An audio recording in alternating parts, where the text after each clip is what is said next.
Hello Vivaan, তো তোমরা হয়তো জানো না, কিছুদিন আগে তোমাদের দাদা ভাইয়ের একটা অ্যাক্সিডেন্টে পায়ে এসি পড়ে যায়। তো সেই কারণে পায়ে সেলাই পড়েছিল 4টে।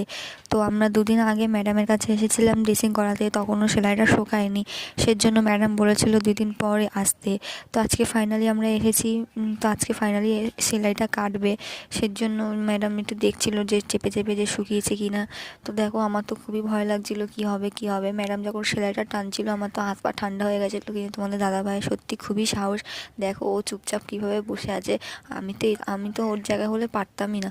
তো তারপর ম্যাডাম ওষুধ ফষুধ বুঝিয়ে দিল সব, কীভাবে কী খেতে হবে, কীভাবে ড্রেসিং করতে হবে। তো তারপরে তোমাদের দাদাভাইকে একটু বকাঝকাই করছিল, কারণ ও মানে সুস্থ হয়ে বসে না, ও শুধু বাইরে হাঁটাচলা করে এই পাটা নিয়ে।